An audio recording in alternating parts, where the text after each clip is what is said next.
बम बम बोले दोस्तों। अगर आप मेरे चैनल पे नए हैं तो प्लीज़ मेरे चैनल को सब्सक्राइब कर लीजिएगा। कुछ हफ्ते पहले ही मेरी शादी थी, पर आज मैं अपने घर पर ही बैठी हूँ क्योंकि उस दिन मैंने अपनी शादी खुद ही तोड़ दी थी। जब मुझे पता चला कि मेरा दहेज का सामान जितना भी आया था, उनमें से बस एक चीज़ की कमी की वजह से मेरे ससुराल वाले शादी में इतना हंगामा कर रहे थे। मेरे बापू ने अपनी पगड़ी तक उनके पैरों में रख दी थी, मगर वे बस आगे डिमांड पे डिमांड करे जा रहे थे और मेरा होने वाला पति उन्हें कुछ भी नहीं बोल रहा था। इसलिए मैं ही आगे बढ़ी और जो फिर मैंने किया उन्होंने कभी सोचा भी नहीं होगा। मेरा नाम आरती है। मेरी जल्दी शादी होने वाली थी। सब बस उसी की तैयारी में लगे हुए थे और मैं अपनी पढ़ाई में। मैंने अपने लड़के देखने से पूरी शादी तक का जिम्मा अपने बापू को दे दिया था। वो चाहे जहाँ मर्जी मेरी शादी करवा दे, मैं आंख बंद करके वहीं पर शादी कर लूंगी। मैं बहुत खुले विचार की थी। कहीं पर भी अन्याय नहीं देख सकती थी। किसी के कारण कुछ भी गलत होता था और मैं वहाँ होती थी तो तुरंत एक्शन लेती थी, क्योंकि मैं अपने शादी के बाद भी पढ़ाई करना चाहती थी और वकील की तैयारी भी कर रही थी। अपने बापू से सुना था कि जिससे मेरी शादी हो रही थी वो भी इसी की तैयारी कर रहा था। मैंने अपने होने वाले पति को तो नहीं देखा था, मगर सब बोलते थे कि वह बहुत अच्छा और नेक दिल है। मगर मुझे तो उसके साथ रहकर ही पता चलेगा कि वह कितना अच्छा है। मेरे बापू से जब भी मेरी बात होती तो बस मैं एक ही बात बोलती थी कि मैं दहेज के लेन देन के खिलाफ हूँ। तो तो आप मेरी शादी किसी के साथ जहाँ भी करें तो दहेज से लेन देन से साफ मना कर देना, क्योंकि पहले दहेज मांगेंगे फिर लड़की के साथ टॉर्चर करेंगे ताकि वो धीरे धीरे करके कुछ ना कुछ लाती रहे और माँ बाप भी मजबूरी में लड़की को दहेज देते ही रहेंगे। और इसलिए हम ना दहेज देंगे तो वह कभी भी दहेज की डिमांड करेंगे ही नहीं। बापू बस सर हिलाकर हाँ बोल देते थे। मेरे बापू बहुत सीधे थे और दिन दुनिया की बातों में आकर चलते थे। पैसा जाए तो जाए, मगर इज्जत कम नहीं होनी चाहिए। उसके लिए वह कुछ भी कर सकते थे। मुझे आज भी याद है, जब मैं छोटी थी तो मेरा बड़ा भाई किसी से लड़ झगड़ कर आ गया था। फिर वह जिसके साथ लड़ाई झगड़ा करके आया था वह बहुत बड़ा गुंडा मवाली था। जब वह हमारे घर में घुस कर भाई को मारने जा रहा था तो मेरे बापू ने बड़ी मुश्किल से उसे उन गुंडों से बचाया था। और उन गुंडों ने भाई भाई को तो नहीं मारा, पर बापू को सबके आगे मारकर और मारकर और उन्हें धमकी देकर गए थे। बापू ने पुलिस तक को फोन नहीं किया था और चुप होकर बैठ गए। मेरा भाई ये सब बर्दाश्त नहीं कर पाया और उसने सुसाइड कर ली। तब से बापू बहुत ज़्यादा सहम गए थे और मुझे वो हर चीज़ सिखाए जिसमें मैं अपना रक्षण खुद कर सकूं।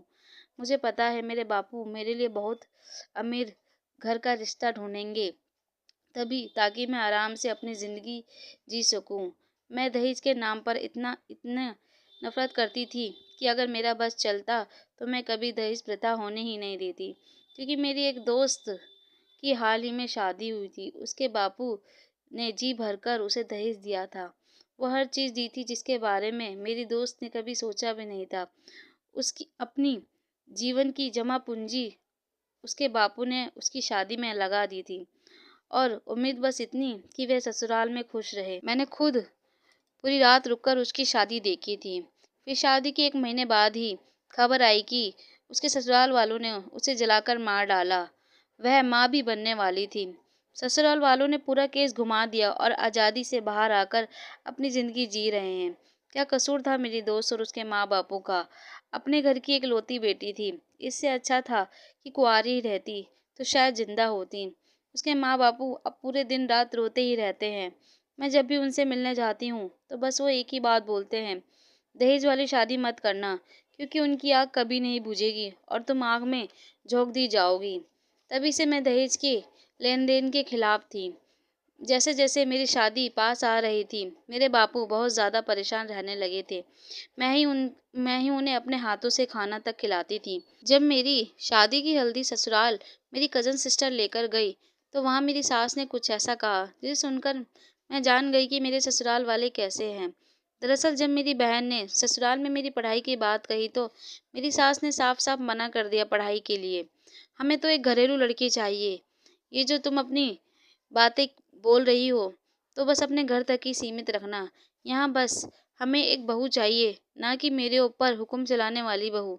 जब मेरी बहन ने कहा कि अगर जीजू उसे पढ़ाना चाहे तो वह कुछ ऐसा बोली जिसे सुनकर मैं हिल गई कि यही बाबू की बाबू तक का कच्छा तो मैं खरीदती हूँ और धोती हूँ, फिर वो क्यों हाँ कहेगा। अपनी दीदी से बोलना, अच्छे तरीके से घर के काम सीख ले, यहाँ बस वही काम आएंगे।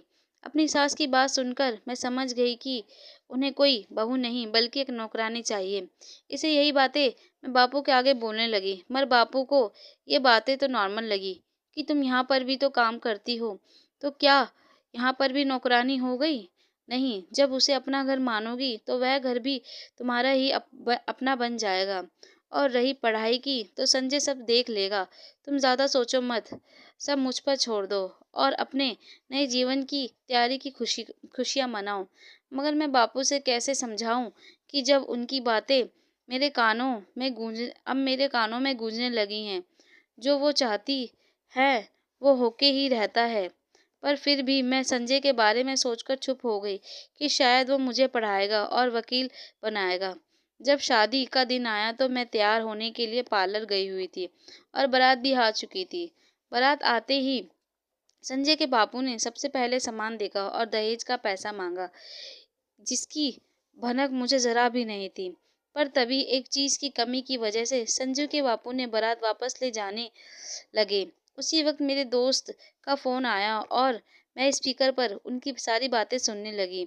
उनकी बातें खत्म नहीं हुई कि मैं वहां पहुंच गई। जब मैंने देखा कि मेरे बापू अपनी पगड़ी उनके पैरों में रख रखी थी, तो खुद को रोक नहीं पाई और बारात वापस ले जाने के बारे में बोलने लगी। मैंने अपनी बारात इस वजह से वापस नहीं भेजी कि ससुराल बुरा था, बल्कि इस वजह से कि संजय वहीं पर खड़ा था और उसने एक बार भी ये सब रोकने की कोशिश नहीं करी। भला ऐसे पति के साथ मैं अपना पूरा जीवन कैसे बिता सकती थी। मेरे बापू ने बार बार उनसे कहा, माफ़ी मांगी, पर जब मैंने उन्हें अपना रूप दिखाया तो वह रुक नहीं पाए और बारात वापस चली गई। मुझे बारात वापस जाने का दुख तो नहीं था, बल्कि अपने बापू को यूं उनके आगे बिना किसी जुर्म के माफ़ी मांगते उनको रोक नहीं पाई। उनके जाते ही मेरे बापू को दिल का दौरा पड़ गया, जिसकी वजह से उनकी मौत हो गई। मगर मगर मेरे ऊपर जो सहारा था वो चला गया और मुझ पर एक कलंक भी लग गया कि मैंने अपने बापू को मारा है। मगर मैंने दुनिया की बातें जरा ना सुनी और अपने बापू को न्याय दिलाया। इसलिए मैंने अपने ससुराल वालों के ऊपर केस किया, अटेम्प्ट टू मर्डर और दहेज लेने का। मैं इतनी पढ़ी लिखी थी, इसलिए मैंने अपना केस खुद ही लड़ा। जब सब लोग आए तो उन पर दहेज लेने और मांग पूरी ना होने के बाद बारात वापस ले जाने, जिसके कारण मेरे बापू को अटैक हो गया, तो यह खुदकुशी नहीं बल्कि इन्होंने मेरे बापू को मारा था। संजय को जब गवाही के लिए बुलाया गया तो उसने मेरी तरफ से गवाही दी। उस दिन मैं अपने माँ बापू के दबाव में था, मगर जब मुझे आरती के बापू के मरने की खबर सुनी तो मैं पछतावे की आग में जलने लगा कि मेरे बापू के चंद पैसों की वजह से एक इंसान की जान चली गई। मगर अगर वो शादी हो जाती तो शायद वो आज हमारे बीच जिंदा होते। हाँ, यह सच है कि दहेज के खिलाफ जिसने उंगली उठाई है, उनके परिवार के साथ यही हुआ है। या तो लड़की मर जाती है या उसके परिवार वाले। मैंने पापा से मना किया था कि मुझे दहेज नहीं चाहिए, मगर नहीं, जब मुझे दहेज मिला है तो तुझे भी दूना दिलवाऊंगा।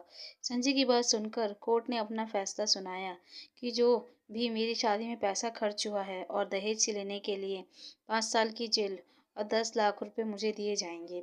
आज मैं बहुत खुश थी कि मेरे बापू और मेरे ऊपर जो कलंक लगा था वो मिट गया। तभी संजय मुझसे माफ़ी मांगने लगा और बोला, आज जो मैंने यहाँ बोला था वो ही उस दिन बोल देता तो शायद आज तुम्हारे बापू और तुम मेरे साथ होते। मेरी ज़रा सी गलती ने सब कुछ बिखेर दिया। मुझे माफ़ कर दो। तो क्या अब तुम मेरे साथ शादी करोगी। मगर मैंने उसे साफ साफ मना कर दिया कि अब मेरी शादी के नाम से विश्वास उठ गया है। ये शादी मैं अपने बापू की मर्जी से कर रही थी, वरना मैं शादी के नाम से ही नफरत करती हूँ। सॉरी, मैं आपसे शादी नहीं कर सकती। संजय ये बात सुनकर उदास मुंह लेकर चला गया। फिर मैंने अपनी वकील की पढ़ाई पूरी की और दहेज के खिलाफ उन लड़कियों के केस लड़ने लगी जिन्हें उनके ससुराल में परेशान किया जाता है, और वो भी मुफ्त में। आजकल के लोग कैसे कैसे हो गए हैं। अपनी बेटी को जन्नत की जिंदगी देना चाहते हैं और वहीं बहुओं को चंद दहेज के लिए आग में झोंक देते हैं। कितने शर्म की बात है। ये पैसा इतना महंगा हो गया है कि आग इसके आगे इंसान तो कौड़ी के भाव का भी नहीं रहा है। पता नहीं लोगों के दिल की आग कब बुझेगी। मैं तो आपसे विदा लेती हूँ, फिर मिलूंगी अगली कहानी में। धन्यवाद।